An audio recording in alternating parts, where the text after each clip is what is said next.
we went to Van as part of the itinerary. And in Van, we were in a restaurant, and I went around the tables. I speak Turkish, and I asked the people there if they knew of a village called Horhon. And some of them said no, and finally a couple of old gentlemen said, "Ah, you're looking for gold. We'll come and help you. We'll bring you a spade." And they did say that the village was 17 kilometers south of Van, very close to the lake. I escaped the group at dawn to climb the fortress, and I looked out over the deserted ruins of the old city and the ghosts, and it was like a map that was there physically, and yet the buildings were all gone and ruined, destroyed by the Ottoman army in 1915. And the young Gorky, Manuk Adoyan, at the age of 13, had fought in that war. He had, I discovered 30 years later, that actually he was one of the boys who was tall enough and who ran fast enough to be able to help the Armenian freedom fighters by rushing when a bomb exploded, throwing a towel over it and lying on top of it to extinguish the mortar so that he could take the pieces to be made into new ammunition. Not many boys survived that, only 4 of them, and I met the daughter of one of those boys. So, 17 kilometers south of Van, we found Gorky's village, Horhon. From the lake shore you could see the island of Ottoman clearly and the dome of the church. I suddenly thought of Gorky's titles, which were all riddles for me. How my mother's apron unfolds in my life. Water of the flowery mill. Horhon. They will take my island. I stood on the shore and these titles rang in my head. I was standing inside Gorky's paintings, and I was in fields full of purple and pink flowers. Springtime green, which refreshed the eye, the soaring Mount Ardos, magnificent with its snowy peak, the grandeur of Lake Van and its ever-changing colours and lights, through azure, turquoise, lavender, pink and purple, reflecting the colours of the mountain range surrounding. Horhon was a painting, and art historians had puzzled over this obscure title for years with academic interpretations, which had completely bypassed and ignored Gorky's origins and culture, as if he had dropped out of the sky onto New York City with no memory. Such arrogance and patronizing ignorance. One critic I met, Stephen Ponkaye, had even written a seminal book on abstract expressionism. And he told me he just simply left Gorky out because he did not know how to categorize him. There was so little known about his background.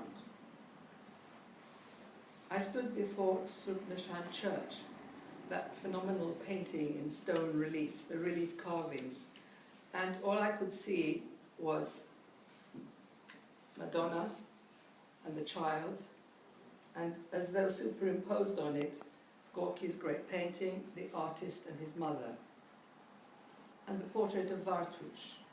And I saw the murals of the 1930s, and they were there. And Gorky had written about how paintings can fall off the wall. Clearly, he recalled the effect of shadows in the incisions of the stone, which had rendered them into drawings, as he had seen them in childhood on the island. He had gone to the island with his mother for feast days. On the island there was a seminary, a college of young boys, and his cousin had frequented it. That man, later, in 1918, saved him from starvation in Yerevan by taking him to America. I had gone with a map that I had memorized, no question of taking a map with me there. It was drawn for me by Gorky's cousin, Azad Adoyan, whom I had found in Yerevan.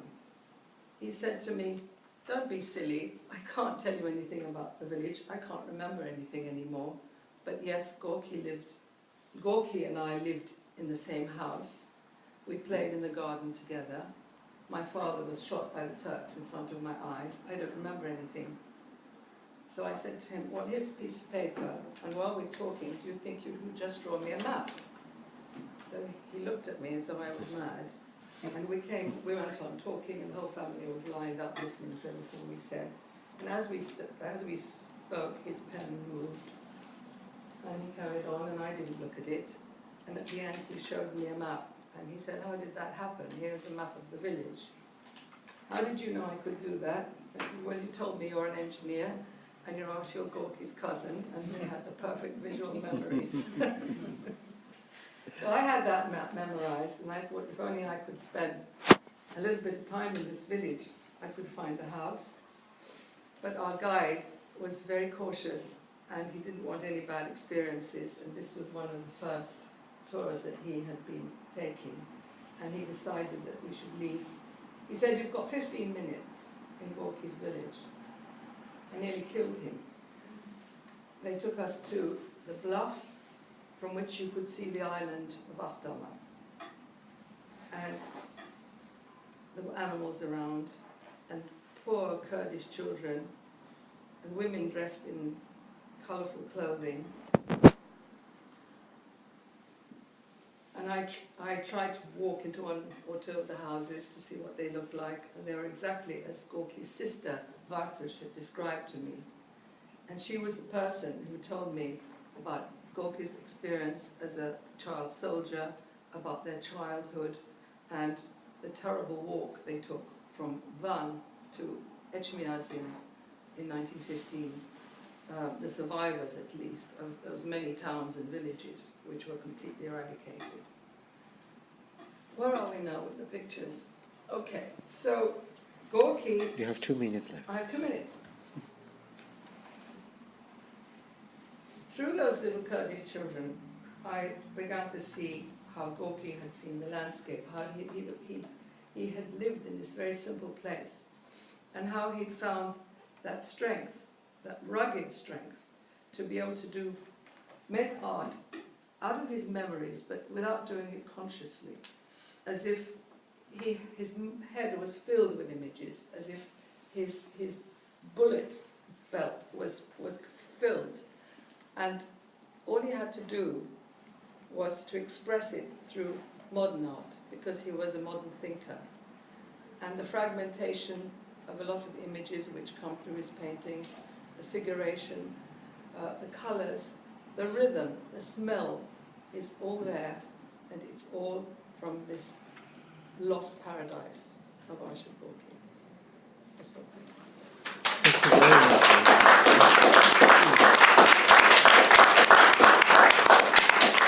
The slides are still going on. Do you want to see them to the end?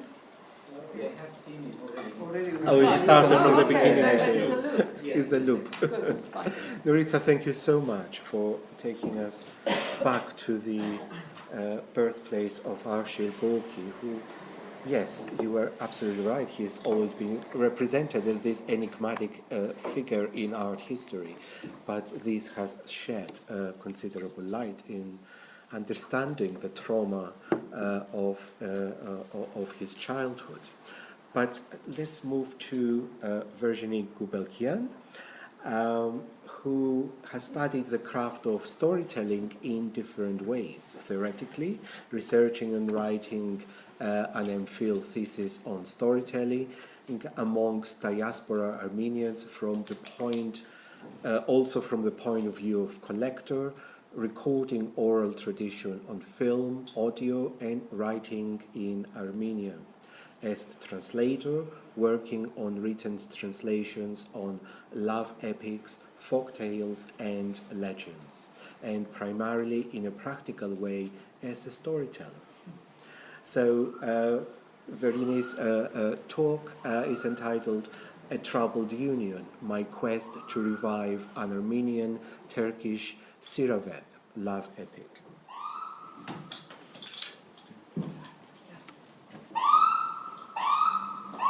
Well,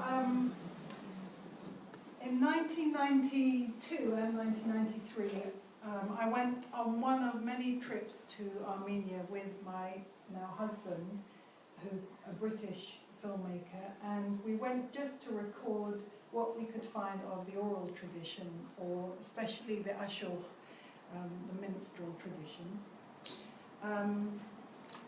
And already I was interested in storytelling and performance, but I was looking for a particular kind of story.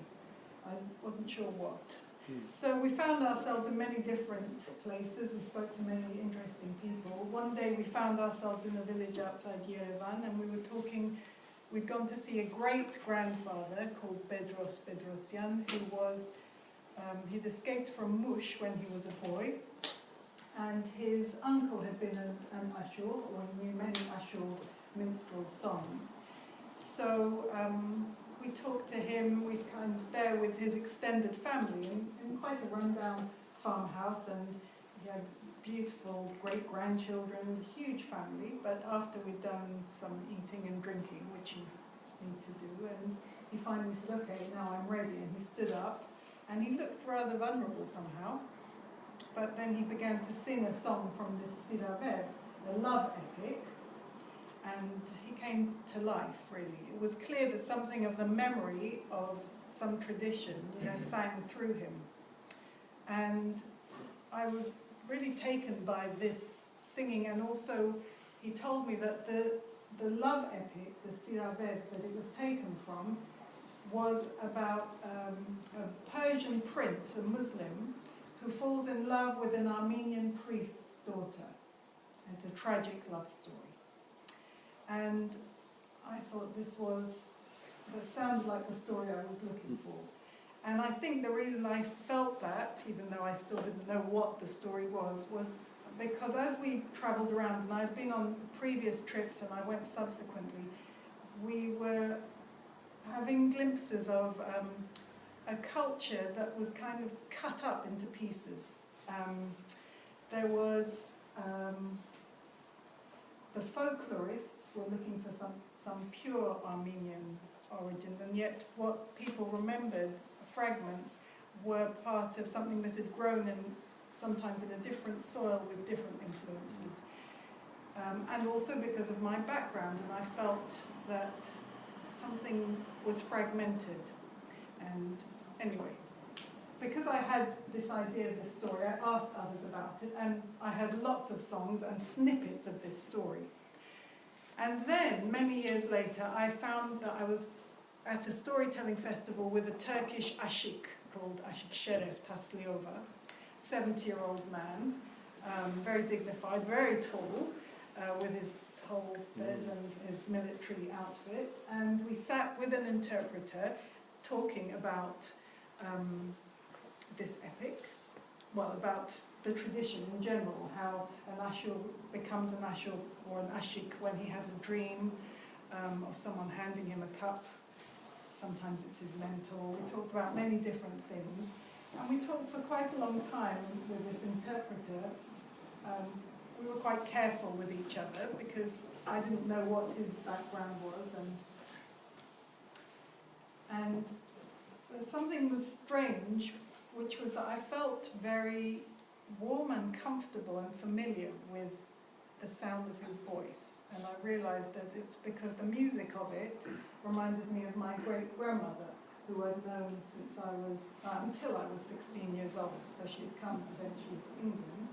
And of course she spoke Armenian to me, but it was always with some Turkish words, and she used to sing Turkish rhymes and tell me little stories and so on. So that was part of my background that was in me, really. And so as a storyteller, that was part of the soil that I rose from. And she herself never said to me anything bitter or angry about her Turkish friends that she had grown up amongst, although she had to escape. So there was that. Anyway, after that, I realized that the reason people in Armenia couldn't really tell me the whole story, well, there were many reasons. One of them was the way these epics were told was in parts. So they'd say, "Oh, just tell us this bit." And so they would sing a few songs from this part of the epic, and tell you a little bit. Everybody knew the story. In fact, the tragic ending was never told because it was considered too tragic. Really. Everyone knew what happened in the end, but it was too tragic. Another reason was that it used to be told and sung in Turkish often. I mean, it depended on who the audience was, so a bit Armenian, a bit Turkish, because it was told also by Azeri, Ashiks and Kurds and Armenians in that whole area. And also there was something, you know, with the Soviet influence, we heard many stories that Ashurs, as their role was to make satirical political comments, they weren't really encouraged to keep the tradition going, and you heard stories of them vanishing to Siberia if they sang a song that wasn't really palatable with the way other things were seen. So there were many reasons why this tradition was diminished, really.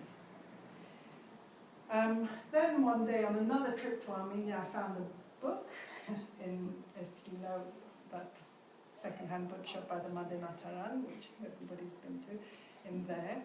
And there was in there, finally I found a version by Ashok Jivani from 1888, printed in Alexandropol, of the story of Kyaram and Asli, this whole thing. With the last pages ripped out, which was quite significant. So even there, it didn't have the end of this story.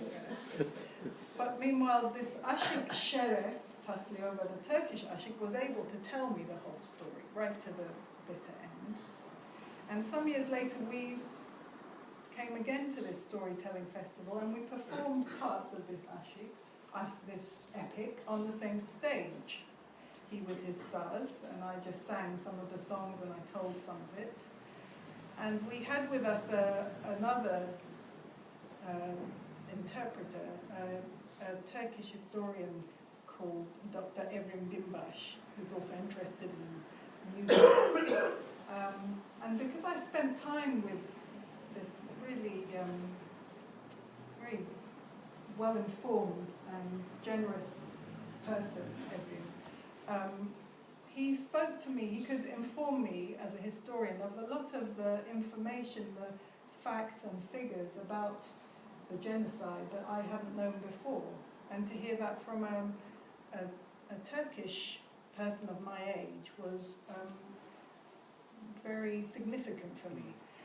And after that festival and during it, I felt actually very confused, and I left with more questions.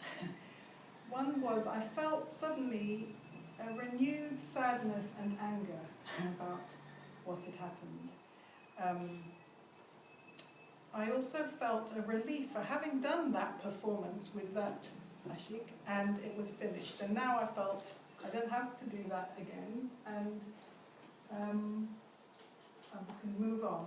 And then I felt I needed to find a new way to tell that story in a way I could tell it, if it was in English, but perhaps with Armenian songs for this time, for now, and what would be important in this story. So I have found a way. I mean, I made a piece. It's still always in process, but that's how it is. The story itself, the story of Kyaram and Asli, is the quest of Kyaram to find his beloved, his essence. Asli means essence in Turkish.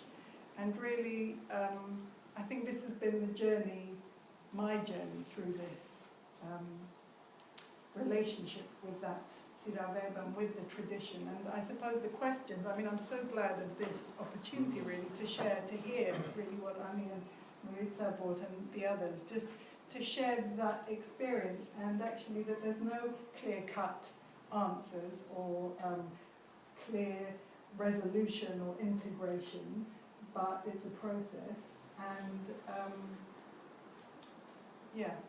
there's also the questions that arise, and perhaps you have some ideas about how one could integrate these things, or how a tradition can be maintained, what makes it alive, or should it be preserved and kind of worshipped as it is.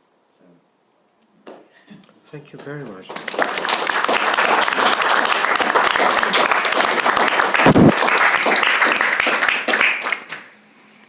Virginie, thank you so much for bringing that wonderful journey through writing this epic and performing it, which again touches, as you very well pointed out at the end, touches on exactly what we're trying to do as a group. I mean, trying to find the ways in which these puzzles, in a way, fall into pieces, or maybe not, as might be the case in some instances. But we move on to David Lowe now, who is a PhD candidate at Courtauld University of London. His thesis is on photography, the Armenian genocide, and the end of the Ottoman Empire. His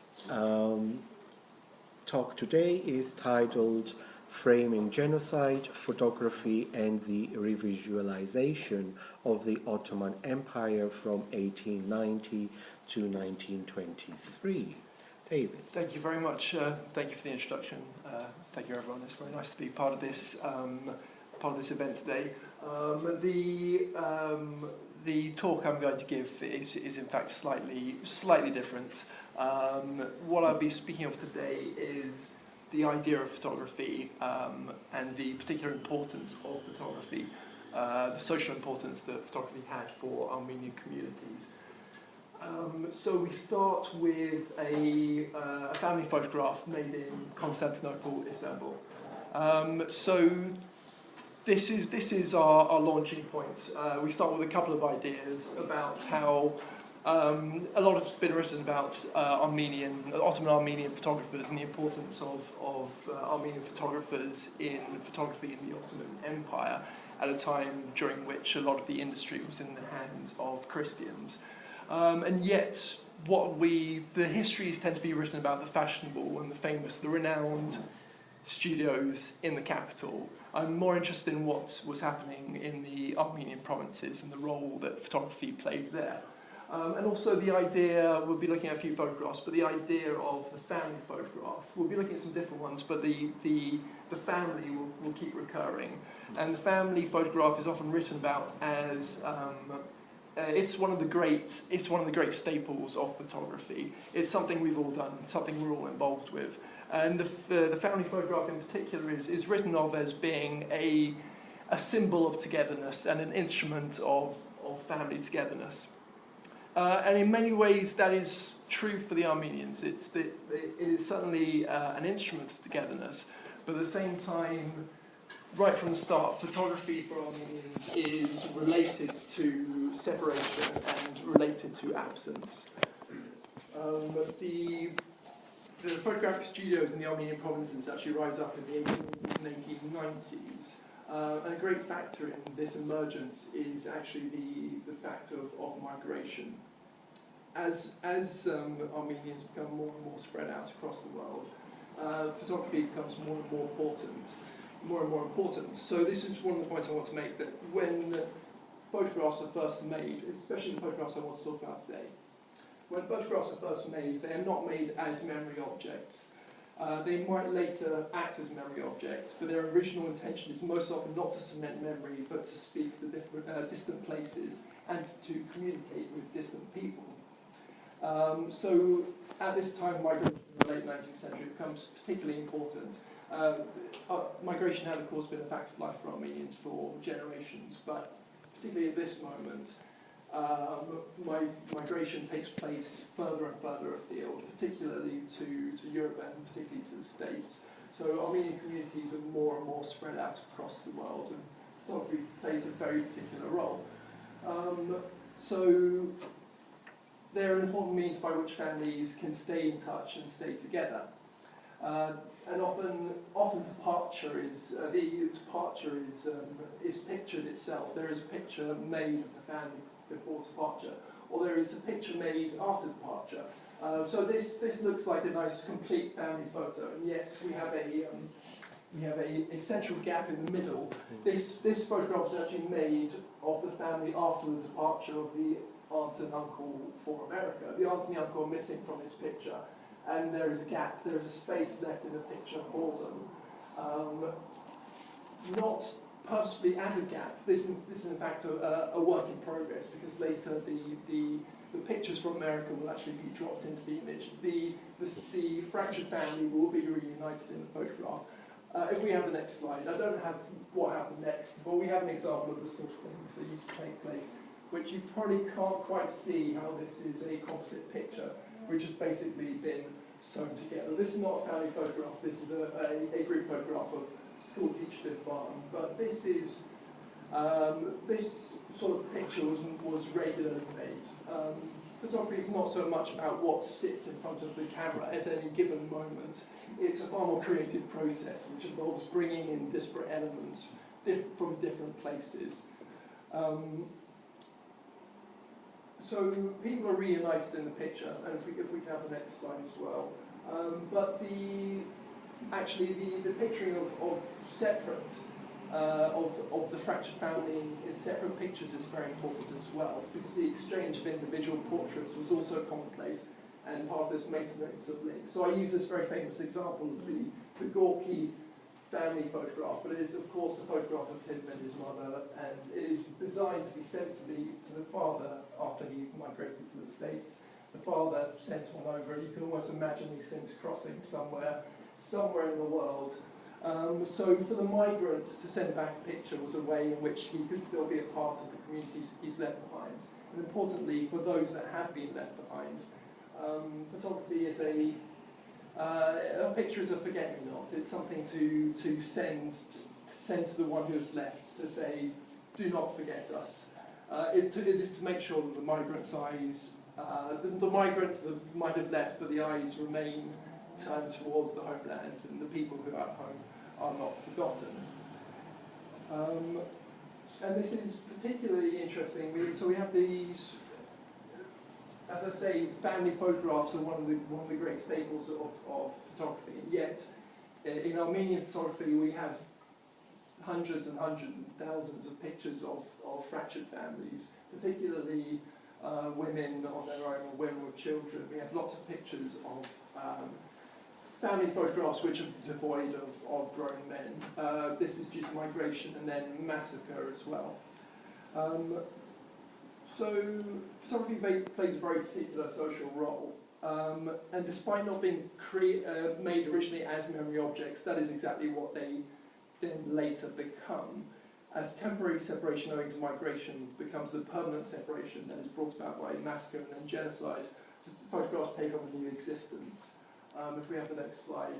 So again, a very famous example. This is an example of a remaking of a picture. So photographs are then remade and reused and repurposed. They're used not to journey across space, but instead back into the past. They become a means of revisiting the places and the people that no longer exist. So for very traumatic events like the genocide, events where essentially not only the loss of people and the loss of home, but also the utter wiping out of the traces. Photography is incredibly important. The trace that a photography presents is incredibly important. But what we also find is this widespread practice of remaking pictures, that simply often the picture itself is not quite enough. There is an engagement with the picture, as Gorky does here. Pre-existing pictures, whose very survival we owe to the fact that these were pictures that were made to be sent to the other side of the world. This is Gorky is reunited with this photograph when he himself migrates to America. So these pictures are rescued because they are made to leave, and then later they might be used as memory objects.